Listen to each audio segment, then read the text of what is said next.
अब मैं आपको आज बताऊंगी डिटेल में कंज्यूमर प्रोटेक्शन एक्ट में एक्चुअली क्या क्या परिवर्तन हुए हैं। ये विशेष रूप से स्टूडेंट्स के लिए बहुत महत्वपूर्ण होगा, किंतु उसकी बारीकी में जानना आपके लिए बहुत ज़रूरी है कि अब इस एक्ट को जब इम्प्लीमेंट करेंगे तो वो कैसे होगा। आप जब उपभोक्ता अदालत में जाएंगे तो आपको किस तरह से अपने राइट्स का इस्तेमाल करना है, क्योंकि इसमें जानकारी में और प्रैक्टिकल करने में बहुत सारी दिक्कतें आती हैं। उसमें मशीनरी का पूरा इस्तेमाल कैसे करना है ये सब हम आपको बताएंगे। पहले तो हम आपको बताएं कि 2019 का ये उपभोक्ता संरक्षण अधिनियम 20 जुलाई से लागू हो गया है और अब पुराना जो अधिनियम था उपभोक्ता संरक्षण अधिनियम 1986 वो अब रिपील होगा। फिर हम अब आपको रोक रहे हैं, यहाँ पर कुछ क्लॉजेस ऐसी हैं जिनको 20 जुलाई से लागू नहीं किया गया है। ये बात आपको मीडिया से नहीं मिलेगी, ये बात आपको जाननी होगी। कुछ प्रावधान हैं जिनको अभी 20 जुलाई से लागू नहीं किया गया है। उसका कारण ये है, बहुत महत्वपूर्ण नहीं है, वो सब ऐसी क्लॉजेस हैं जो बाद में कुछ दिनों बाद उसका नोटिफिकेशन होगा और उनको लागू किया जाएगा, क्योंकि इंफ्रास्ट्रक्चर सारी तैयारी करने में कुछ चीज़ें छूट जाती हैं। जैसे हम आपको बताएं कि कुछ डेफिनेशंस हैं उनको अभी रोका गया है और रिपील करने का भी रोका गया है। वो उसको नोटिफाई किया जाएगा किस दिन से रिपील माना जाएगा। और जैसे परिषद है, काउंसिल है, काउंसिल का गठन होता है, काउंसिल में मेंबर्स को नॉमिनेट किया जाता है, वो अभी नहीं हो पाया है। इस तरह की कुछ चीज़ें हैं जिसमें तैयारी की आवश्यकता होती है। जैसे केंद्रीय उपभोक्ता संरक्षण प्राधिकरण की स्थापना हो रही है, उसके लिए अगर उसके आदेश के विरुद्ध आपने अपील में जाना तो अपीलीय ट्राइब्यूनल की स्थापना में थोड़ी दिक्कत नहीं, थोड़ी देर होगी। तो उन सब चीज़ों के लिए कुछ प्रावधानों को अभी उस दिन से लागू नहीं है हुआ है 20 जुलाई से। हम उनको सिर्फ पढ़ देते हैं, ये बहुत अधिक महत्वपूर्ण उस तरह से नहीं है क्योंकि आज न कल उनको नोटिफाई कर दिया जाएगा, उसको आपको ज़्यादा ध्यान देने की आवश्यकता नहीं है। फिर भी चूंकि मैं बात को कर रही हूँ और मैं डिटेल में सारी बातें बता रही हूँ और मैं आपके लिए पूरे नोट्स क्लियरली बना के लाई हूँ, तो मैं आपको बताऊंगी कौन कौन से प्रावधान हैं जो अभी 20 जुलाई से लागू नहीं हुए हैं। वो है आपका धारा 2 सेक्शन 2 का उपधारा सब सेक्शन 4, 13, 14, 16 और 40 ये अभी लागू नहीं होंगे। आपका है सेक्शन 58 का ए नहीं लागू होगा। सेक्शन 102, 103, 105, 106 एंड 107 ये भी धाराएं अभी लागू नहीं होंगी। जैसे मैंने आपको बताया, बिल्कुल चिंता की आवश्यकता नहीं, ये सभी लागू होनी है जब सारे के सारे प्रावधान और पूरा का पूरा एक्ट पार्लियामेंट से पास हो चुका है। तो ये आपका एक्ट है, तो इसमें घबराने की कोई बात नहीं है। किंतु मेरा यह दायित्व बनता है कि जब मैं कोई सूचना दे रही हूँ तो मुझे ऑथेंटिक सूचना आपको देनी है। तो ये था फर्स्ट पार्ट। अब मैं आपको ये बताना चाहती हूँ कि इसको मैंने 3 हिस्सों में डिवाइड किया है, तो बांटा है किस किस लेवल पे क्या, तो ये स्टूडेंट्स के लिए बहुत ज़रूरी है। साथ ही में मैं आपको एक सूचना भी दे दूँ, स्टूडेंट्स के लिए इंग्लिश में और हिंदी में दोनों में मैं लेसन्स तैयार कर रही हूँ, हमारी टीम लगी हुई है। उन लेसन्स में हम पहले क्लॉज से सेक्शन 2 डेफिनेशन से लेकर जितने भी महत्वपूर्ण आते हैं आपकी धाराएं और जो प्रोविजंस हैं, सबके ऊपर डिटेल में मैं स्लाइड्स तैयार करवा रही हूँ और वो स्लाइड्स तैयार करवा के आपको वीडियो के माध्यम से आप तक पहुँचाए जाएंगे, जिससे कंज्यूमर प्रोटेक्शन एक्ट को अब 11वीं क्लास से लेकर BA में, BBA में, MBA में, LLB में, LLM में, CA में, BCom में, IAS ऑफिसर्स तक प्रोबेशनर्स को सबको ये एक्ट पढ़ाया जा रहा है और कुछ ना कुछ उनमें से महत्वपूर्ण उनके कोर्स में रखा गया है। मैं कोर्स की भी छानबीन कर रही हूँ कि किसके कोर्स में क्या, कहाँ तक क्या क्या प्रावधान है। उन सारे प्रावधानों पर हम लेसन्स तैयार कर रहे हैं और आपको लेसन्स स्लाइड्स के माध्यम से मिलेंगे, पहली बात। दूसरी बात, अभी तक के जितने भी जजमेंट सुप्रीम कोर्ट के हुए हैं, प्रश्न आ रहे हैं मेरे पास, पूछे जा रहे हैं कि सुप्रीम कोर्ट के जो पहले जजमेंट्स होंगे उनका क्या होगा। कुछ नहीं होगा, सुप्रीम कोर्ट के जजेस जो करते हैं वो एक एक क्लॉज का इंटरप्रिटेशन करते हैं। और मैं आपको बता दूं कि इस एक्ट में लीगल प्रोविजंस को बहुत अधिक छेड़ा नहीं गया, कोई भी लीगल प्रोविजन पहले से हटाए नहीं गए हैं, एनहांस हुए हैं। तो मैं आपको एक एक चीज को बताऊंगी और सुप्रीम कोर्ट के सभी ऑर्डर्स आज भी लागू होंगे, केवल उनको छोड़कर जिन प्रावधानों में इजाफा हुआ है। जैसे मान लीजिए कंज्यूमर पहले केवल उस स्थान पर कि कंज्यूमर प्रोटेक्शन एक्ट के अंडर अदालत में डिस्ट्रिक्ट कोर्ट की डिस्ट्रिक्ट लेवल की अदालत में जा सकते थे जहां पर ऑपोजिट पार्टी रिजाइड करती थी या उसका ऑफिस होता था। जहां कंज्यूमर रहता था वहां पर नहीं जा सकता था। तो अब जो प्रावधान जोड़ा गया है कि कंज्यूमर किसी भी जगह पर अपनी शिकायत दर्ज करा सकता है, तो उससे रिलेटिव जो जजमेंट्स होंगे कि ये यहाँ पर उसका क्षेत्राधिकार था या नहीं, केवल उन जजमेंट्स पे प्रभाव पड़ेगा। जैसे मैंने आपको बताया, बहुत सारे प्रावधानों को बिल्कुल छेड़ा नहीं गया, इजाफा किया गया है, कमी कोई नहीं गई है। तो मैं अब आपको बताऊंगी, मैंने 3 लेवल पे इसको बांटा है। पहला कि इनका जो अदालतों का स्वरूप है उसमें क्या क्या बदलाव हुआ, जो उसका गठन है, जो उसका जो स्ट्रक्चर है उसमें क्या क्या परिवर्तन हुए। दूसरा मैंने लिया है प्रोसीजरल क्या क्या चेंजेस हुए, क्योंकि अधिक कठिनाई हमें प्रोसीजर से ही होती थी, प्रोसीजरल रीजन से डिले होता था, जिसको दूर करना हमारी सबसे पहली आवश्यकता थी उस पे। और तीसरा आएगा कानूनी स्तर पर किन किन चीजों में एनहांसमेंट हुई आपके राइट्स में, हम उसको लेंगे। और अंत में एक प्रश्न जो बार बार पूछा जा रहा है, सेंट्रल कंज्यूमर प्रोटेक्शन अथॉरिटी बनने से कोर्ट और इनके समानांतर जो पैरेलल एक जुडिशरी का काम वो भी करेगी, हम आपको स्पष्ट करेंगे। वो जुडिशरी नहीं होगा, वो एडमिनिस्ट्रेटिव फंक्शन होगा। उसका जो संशय है सबको वो भी दूर करूंगी। और 2 और इकाइयां भी इसमें स्थापित हुई हैं, मध्यस्थता केंद्र, मीडिएशन सेंटर्स और मॉनिटरिंग सेल। मैं इनके बारे में भी आपको बीच में बताऊंगी। तो हम पहले चलते हैं कि इसके स्वरूप में कहाँ कहाँ परिवर्तन हुआ। तो पहला तो ये 3 स्तरों की हमारे जुडिशियल सिस्टम है कंज्यूमर कोर्ट में। पहला डिस्ट्रिक्ट लेवल का, दूसरा स्टेट लेवल का और तीसरा नेशनल लेवल का। पहले डिस्ट्रिक्ट लेवल के कंज्यूमर अदालत को उपभोक्ता फोरम बोला जाता था, कंज्यूमर फोरम बोला जाता था। अब इसको समाप्त करके तीनों लेवल के कमीशन हो गए हैं, consumer district consumer dispute redressal commission, state consumer dispute redressal commission और national consumer dispute redressal commission. ये तीनों हैं, तीनों इसी तरह से काम करेंगे। यदि एक कोर्ट के या एक कमीशन के निर्णय से आप संतुष्ट नहीं है तो अगली अदालत में जाया जाएगा, अगली अदालत से संतुष्ट नहीं है तो नेशनल कमीशन में जाया जाएगा, और नेशनल कमीशन के आदेश से यदि संतुष्ट नहीं है तो आपको सुप्रीम कोर्ट सीधा जाना पड़ेगा। इसके बीच में सिविल कोर्ट में आए बाएं दाएं बाएं कोई अपील नहीं होगी। ये तो आपका पहला था। दूसरा है इसका क्षेत्राधिकार बदला है। पहले डिस्ट्रिक्ट लेवल तक 20 लाख तक के केसेस दिए जाते थे, अब वो 1 करोड़ तक के डिस्ट्रिक्ट लेवल के अदालत में कमीशन में आप 1 करोड़ तक के मामले ले जा सकते हैं, जिससे बहुत फायदा होने वाला है कंज्यूमर्स को।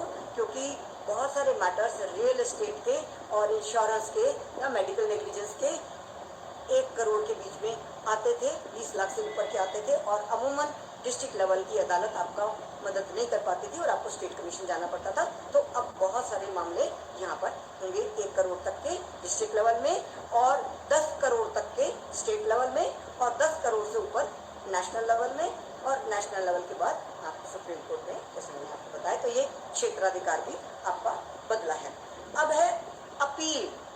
मैंने जैसे आपको बता दिया कि एक डिस्ट्रिक्ट लेवल के कमीशन की अपील के लिए आप स्टेट लेवल में जा सकेंगे, स्टेट लेवल के ऑर्डर के अगेंस्ट आप नेशनल कमीशन में, और नेशनल कमीशन के उसके बाद आप सुप्रीम कोर्ट में जा सकेंगे। यहाँ एक बात और हुई है कि पहले क्या था, उपभोक्ता संरक्षण अधिनियम के पास अपील का केवल एक ही बार अपील में जाने का अधिकार था। जैसे डिस्ट्रिक्ट लेवल से आप अगर स्टेट लेवल में गए हैं अपील में आप हार गए हैं तो उसकी अपील के लिए आप नेशनल कमीशन में नहीं जा सकते थे, किंतु अब स्टेट कमीशन की अगर अपील से आप संतुष्ट नहीं है, अपील के ऑर्डर से संतुष्ट नहीं है, तो नेशनल कमीशन में आप उसी अपील के अगेंस्ट अपील में जा सकते हैं, बट डिस्क्रिशन नेशनल कमीशन की होगी। कोई इम्पोर्टेंट मैटर होगी और उसकी इतनी इम्पोर्टेंस होगी कि नेशनल कमीशन समझे कि इसको भी अपील में सुन लिया जाए तो वो सुना जाएगा। रिवीजन एक होती है, आपको मालूम होगा, जहाँ पर अपील नहीं होती।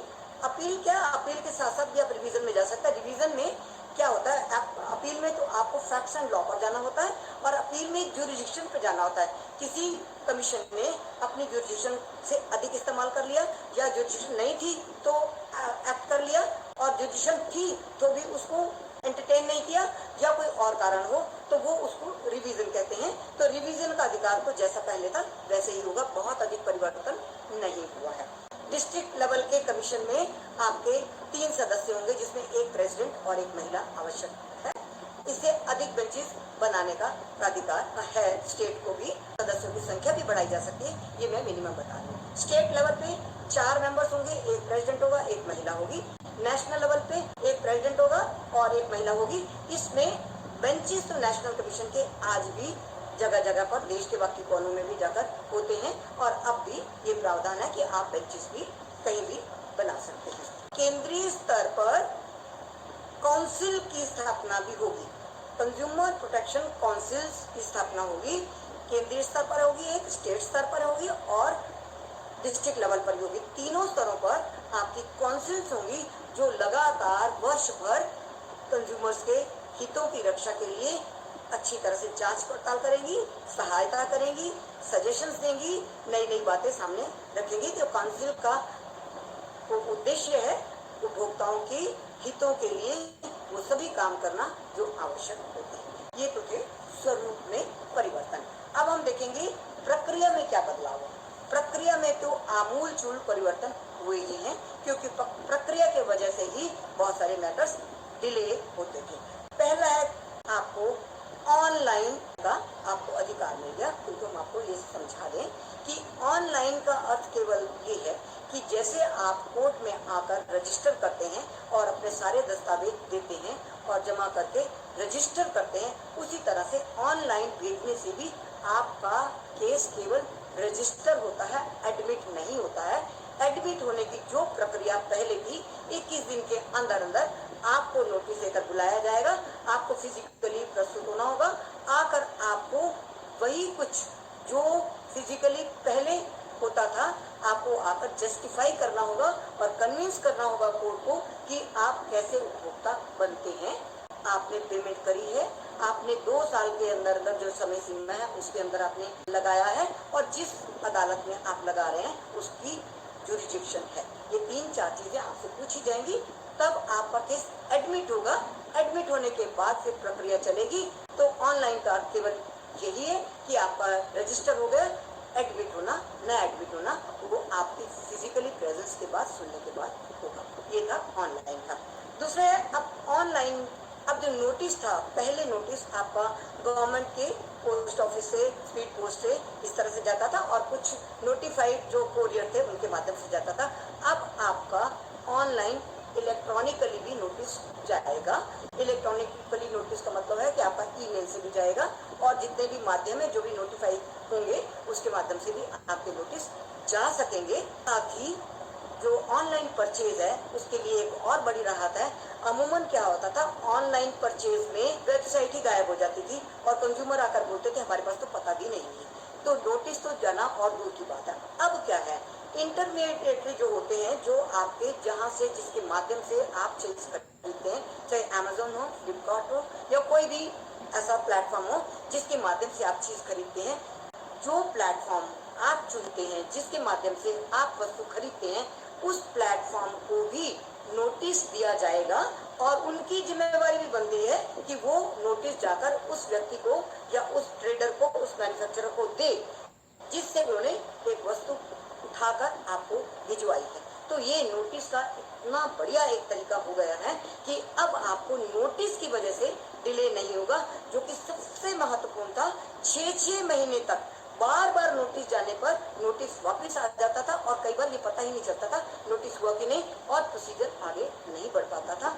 ये एक बहुत बड़ा काम मिनिस्ट्री ने किया है कि ऑनलाइन नोटिस भी देने की बात हो गई और ऑनलाइन जो मिडिल मैन है, मध्यस्थ है, उसके माध्यम से भी नोटिस दिया जाएगा और वो भी इक्वली रिस्पॉन्सिबल होंगे, उनको भी नोटिस होगा और वो भी कोर्ट में पेश होंगे और अपनी जवाबदेही, उनकी जवाबदेही भी होगी। उपभोक्ता जहाँ रहता है आप शिकायत जहाँ भी चाहें कर सकते हैं। मान लीजिए आप दिल्ली में रहते हैं, आपने चंडीगढ़ से कोई चीज खरीदी है तो आपको चंडीगढ़ जाने की आवश्यकता नहीं है, आप दिल्ली में ही जहां आपका स्थान है, जहां आपको सुविधा है, आप उस क्षेत्र के कंज्यूमर कमीशन के सामने जाकर अपना केस दायर कर सकते हैं। ये भी एक बहुत बड़ी समस्या थी।